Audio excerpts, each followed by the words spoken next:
बदलते समुद्री परिदृश्यों को देखते हुए भारतीय नेवी में एक नए तकनीकी उन्नत जहाज को शामिल किया गया है। इस जहाज का नाम है आईएनएस ईक्षक। तो आज के न्यूज सेगमेंट में हम आईएनएस ईक्षक की कुछ खास विशेषताओं, इनके निर्माण, इनके सर्वे और मैपिंग के बारे में सभी जानकारियों को प्राप्त करेंगे। साथ में समझेंगे कि ये और कौन सी सुविधाएं प्रदान कर सकता है और इसका रणनीतिक महत्व क्या है। आइए शुरू करते हैं। मैं हूं गीतांजलि शुक्ला। आज का हमारा विषय है आईएनएस ईक्षक अब भारतीय नौसेना में शामिल हो गया है। तो ये क्यों महत्वपूर्ण है और यह किन तकनीकी उन्नत संस्करणों के रूप में भारत में काम करेगा, इसको देखेंगे। ठीक है। आईएनएस ईक्षक, सबसे पहले खबर क्यों महत्वपूर्ण है? क्योंकि भारतीय नौसेना ने आधुनिक सर्वे जहाज, ये क्या है? आईएनएस ईक्षक। तो भारतीय नौसेना ने इस आधुनिक सर्वे जहाज को कोच्चि नौसैनिक अड्डे में कमीशन किया है।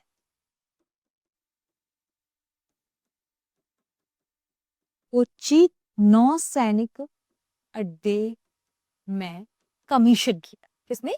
भारतीय नौसेना ने। ध्यान रखिएगा, यह एक आधुनिक सर्वे जहाज है। आधुनिक सर्वे जहाज है। सर्वे जहाज क्यों कहा जा रहा है? क्योंकि यह समुद्री निगरानी करेगा।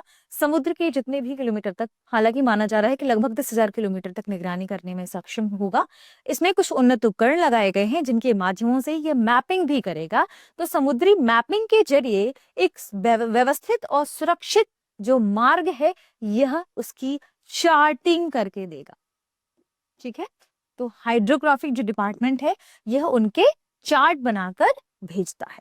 ठीक है। इसलिए कहा जा रहा है कि यह एक आधुनिक सर्वे जहाज है।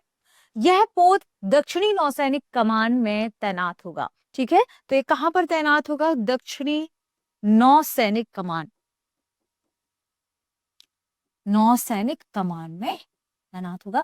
हालांकि इसकी तैनाती की चर्चा या इसे कमीशन करने की चर्चा काफी सुर्खियों में आ गई है। इसका नाम है ईक्षक।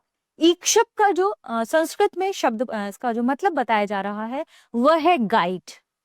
तो ईक्षक का संस्कृत में मतलब बताया जा रहा है गाइड, यानी मार्गदर्शक। ठीक है। तो यदि इस तरीके का कोई प्रश्न पूछा जाता है, कभी सेंटेंस के रूप में भी फ्रेम किया जाता है, तो ध्यान रखिएगा इसका मतलब क्या है, इसकी मीनिंग क्या है। आगे बढ़ते हैं और आईएनएस ईक्षक के निर्माण और इसके डिजाइन को समझते हैं। किसके निर्माण और डिजाइन में किसका हाथ है? देखिए, ये अपने आप में भारत का जो आत्मनिर्भर मिशन है, नौसेना में भी भारत आत्मनिर्भर हो जाए, इसलिए नए नए उन्नत तकनीकी उन्नत जहाजों को कमीशन किया जा रहा है। तो यह जहाज बनाया है garden Reach Ship Builders and engineers ने। ठीक है। किसने बनाया है? Garden Reach Ship Builders and engineers Kolkata. Kolkata ने इस जहाज का निर्माण किया है। ठीक है। इसमें लगभग 80% स्वदेशी उपकरणों और तकनीकों का इस्तेमाल किया गया है। तो एक और बिंदु आपको लिखना है कि यह इसमें लगभग 80% स्वदेशी स्वदेशी उपकरणों व तकनीकों का प्रयोग किया गया है। तकनीकों का प्रयोग किया गया है। ठीक है। एक और बात कि यह हमारे भारत के आत्मनिर्भर भारत के जो हमारा मिशन है, यानी आत्मनिर्भर भारत के प्रति नौसेना की प्रतिबद्धता का प्रतीक माना जा रहा है। आत्मनिर्भर भारत के प्रति नौसेना का, आत्मनिर्भर भारत के प्रति नौसेना की जो प्रतिबद्धता है उसका प्रतीक की प्रतिबद्धता प्रतिबद्धता का यह प्रतीक माना जा रहा है। ठीक है। निर्माण डिजाइन देखा। अब बात करते हैं इसकी तकनीकी वितरण पर कि आखिर यह कितना लंबा है, कितना चौड़ा है, इसमें कौन कौन सी चीजें शामिल हैं।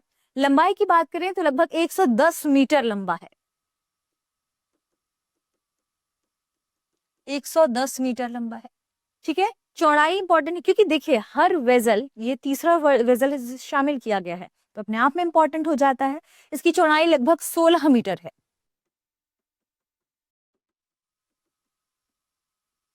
हर इसकी अपनी देखिए तकनीकी वितरण का मतलब है कि उसमें किसी चीज को वहन करने की कितनी क्षमता है ये भी पता होना चाहिए।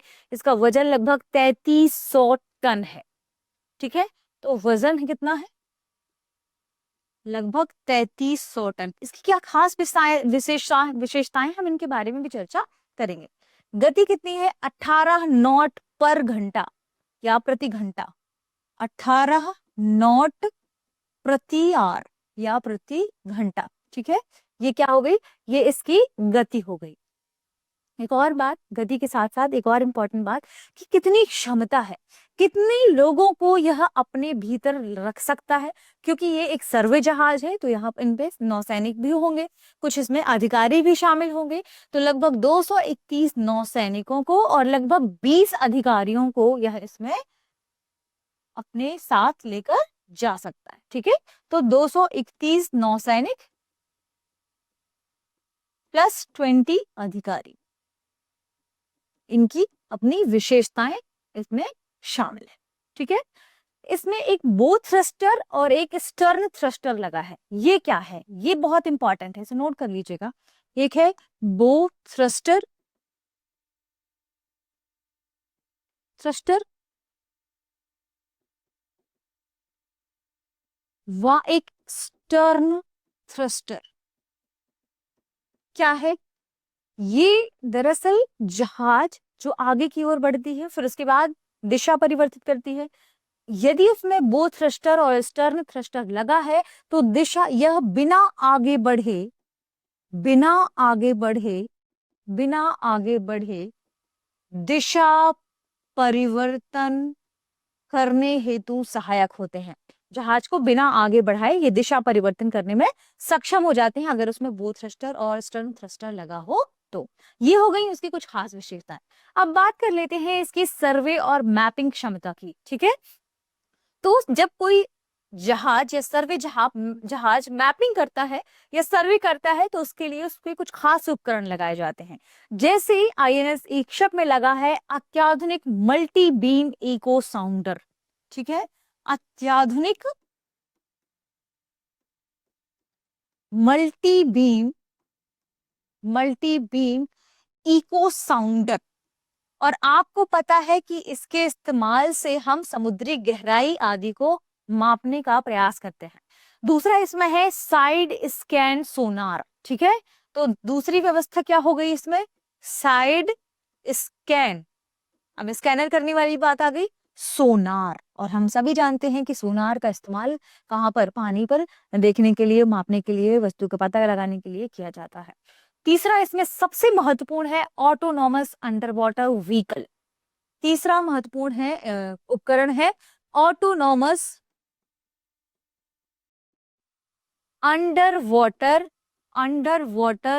व्हीकल। ठीक है, इसके बारे में आप चर्चा में खूब, इसके बारे में आप चर्चा सुनेंगे। व्हीकल AUV कहा जा रहा है। जो ये ऑटोनोमस अंडर वाटर व्हीकल है इसको काफी उन्नत बनाया गया है और इसी की मदद से गहराई तक, भीतर तक चीजों को समझने में मदद मिलेगी। ठीक है, इसलिए जो AUV है, ऑटोनोमस अंडर वाटर व्हीकल है, ये इंपॉर्टेंट है। ध्यान रखें एक और उपकरण है इसमें, रिमोटली ऑपरेटेड व्हीकल। तो जो रिमोटली ऑपरेटेड व्हीकल है, रिमोट के माध्यम से चूंकि ऑपरेट किया जाएगा तो इससे कार्य लेना आसान हो जाएगा। ठीक है, तो रिमोटली ऑपरेटेड, ऑपरेटेड या ऑपरेटेड होगा व्हीकल, व्हीकल। इनका ये चार उपकरण है, उन्नत उपकरण है जो इनमें लगाए गए हैं। इनके माध्यम से समुद्र तल की 10,000 मीटर गहराई तक सर्वे की क्षमता इस जहाज में आ जाती है। इसके अलावा जो AUV है वह 1,000 मीटर की गहराई में जाकर 24 घंटे तक स्वचालित कार्य कर सकने में सक्षम है। स्वचालित मिशन को पूरा करने में सक्षम है। कितना, 24 घंटे तक स्वचालित मोड या स्वचालित मिशन करने में सक्षम है। ठीक है, तो ये भी खास बात हो जाएगी। कहां तक, 1,000 मीटर तक, समुद्र के भीतर 1,000 मीटर तक ये 24 घंटे तक स्वचालित रूप में मिशन को कंप्लीट कर सकता है। इस जहाज में 4 सर्वे मोटर बोट्स भी लगाए गए हैं और हेलीकॉप्टर डेक की भी क्षमता है। तो पांचवा कि 4 सर्वे motor deck deck plus helicopter helicopter को भी लेकर जाने की क्या है, क्षमता मौजूद है। तो ये हमने देखी इसकी मैपिंग किसके माध्यम से, किन क्षमताओं के माध्यम से ये करेगा, क्योंकि ये सर्वे और मैपिंग करता है तो इन सभी उपकरणों के माध्यम से ये आसान हो जाएगा। बात करते हैं इसमें उपलब्ध सुविधाओं की, क्योंकि ये सुविधाएं कौन कौन सी हैं ये भी जानना जरूरी है। इस जहाज में कौन कौन सी सुविधाओं को शामिल कर दिया गया है जो पहले जहाजों में नहीं थी। पहले जहाज, अब इस जहाज में 6 बेड अस्पताल भी है, लेकिन इमरजेंसी सिचुएशन पर 6 बेड कन्वर्टेड हो जाते हैं लगभग 40 बेड्स में। ठीक है, तो एक और बात क्या ध्यान रखना है कि इसमें अभी नॉर्मल में 6 बेड अस्पताल है, 6 बेड अस्पताल इसमें है। ठीक है, इसके अलावा इसमें ऑपरेशन थिएटर है, आइसोलेशन वार्ड है और यहाँ पर ब्लड बैंक भी है, साथ में अल्ट्रासाउंड एक्सरे की सुविधा भी उपलब्ध है। तो वेंट एक्सरे, अल्ट्रासाउंड, ठीक है, वेंटिलेटर वेंटिलेटर ये सारी सुविधाएं मौजूद है, ब्लड बैंक। ठीक है, तो इन सभी सुविधाओं से यह युक्त है। अगर आपात स्थिति आती है तो इसे 40 बेड वाले अस्पताल में भी या अस्पताल के रूप में भी बनाया जा सकता है। तो कितनी इमरजेंसी सिचुएशन में ये 40 बेड का अस्पताल भी बन सकता है। तो ये भी इसकी एक खास विशेषताओं में शामिल हो जाएगा, सुविधाओं के अंतर्गत आ जाएगा। यदि सुविधाओं की बात करें तो इसे आपात, चूंकि अब देखिए यदि इन सारी सुविधाओं से युक्त है कोई जहाज, इसका मतलब कि यह प्राकृतिक आपदा के समय, किसी भी प्रकार की बचाव कार्य के समय, मानवीय मिशन में मददगार होगा। तो ये इसकी वजह से क्या होगा, यह प्राकृतिक आपदा, मानवीय मिशन या बचाव कार्य में क्या हो सकता है, यह मददगार हो सकता है। बात कर लेते हैं इसकी रणनीतिक महत्व की, क्योंकि ये थोड़ा सा हमारे लिए स्ट्रेटेजिकली इंपॉर्टेंट भी है। ईक्षक, आईएनएस ईक्षक द्वारा तैयार किया गया जो नेविगेशन चार्ट्स है, या उनके इसके द्वारा जो नेविगेशन चार्ट्स बनाए गए, नेविगेशन चार्ट्स बनाए जाएंगे भी। ठीक है, नेविगेशन चार्ट्स जो बनाए जाएंगे ये हम इनका इस्तेमाल करते हैं, हम विदेशी जो हमारे जहाज हैं उनके लिए भी सुरक्षित है, आवाजाही भी, हमारे लिए भी आवाजाही सुनिश्चित कर सकते हैं। तो ईक्षक द्वारा तैयार नेविगेशन चार्ट्स भारतीय और विदेशी जहाजों की सुरक्षित आवाजाही को सुनिश्चित करते हैं, जहाजों की सुरक्षित आवाजाही को सुनिश्चित करते हैं। एक और खास बात है हमारे जहाजों की, हमने दूसरे देशों के लिए भी ऐसी तैयारियां की हैं, यानी जो हमारे चार्ट्स हैं, हालांकि ध्यान रखिएगा कि जो हमारे जहाज चार्ट्स तैयार करते हैं, सर्वे जहाज, उन्हें नेशनल हाइड्रोग्राफिक ऑफिस भेजा जाता है। सबसे पहले उन चार्ट्स को नेशनल हाइड्रोग्राफिक ऑफिस भेजा जाता है, फिर उनके माध्यम से ये अप्रूव किए जाते हैं। तो इन्हें नेशनल हाइड्रोग्राफिक ऑफिस भेजा गया। फिर भारत में अगर हम और भी 2 जहाजों की बात करें जो हमारे पास पहले से शामिल है, तो उनके माध्यम से क्या होता है कि भारत में जो जहाज है ये इनके माध्यम से मॉरिशस और श्रीलंका जैसे देशों को, बांग्लादेश, म्यांमार को भी हमने ऐसे कार्य के लिए सुविधा प्रदान की है, चार्टिंग जो हमने दी है। तो कुछ देशों को हमने मदद भी की है, जैसे बांग्लादेश, जैसे म्यांमार। ठीक है, म्यांमार के अलावा श्रीलंका, मॉरिशस, तो आप नोट कर लीजिएगा, श्रीलंका, मॉरिशस जैसे देशों को हमने ये सुविधाएं प्रदान की हैं। भारत को अगर हम देखें तो चूंकि हम ये चार्ट, ये मैपिंग तैयार करते हैं समुद्री क्षेत्रों की, कि इसके माध्यम से जब हम दूसरे देशों को ये सुविधाएं प्रदान करते हैं तो इससे हमें आय और क्षेत्रीय सहयोग दोनों मिलता है। तो ये हमारे लिए एक तो आय व क्षेत्रीय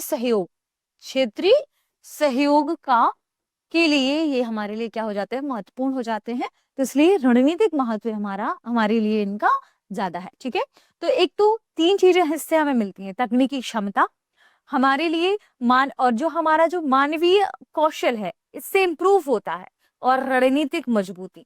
तो तीनों चीजें हमें, 3 चीजों का संगम मिल रहा है, तकनीकी क्षमता, मानवीय आप कह सकते हैं क्षमता, और रणनीतिक मजबूती। इन तीनों का संगम मिलकर बनाएगा आईएनएस ईक्षक। और जो आईएनएस ईक्षक है ये हमारे विजल के लिए, जो हमारी इंडस्ट्री है खासकर नौसेना से जुड़ी हुई, उसके लिए महत्वपूर्ण है। आइए आज के सेशन का हम प्रश्न देख लेते हैं। प्रश्न है, आईएनएस ईक्षक का निर्माण किसने किया है? Option A Hindustan Shipyard, option B Garden Reach Ship Builders and Engineers, option C Mazagon Dock Limited, और option D Cochin Shipyard Limited. इस प्रश्न का सही जवाब कमेंट सेक्शन में देना ना भूलें। शुक्रिया। अब एग्जाम की तैयारी को और बेहतर करने के लिए हमारे चैनल को लाइक, शेयर और सब्सक्राइब करना ना भूलें।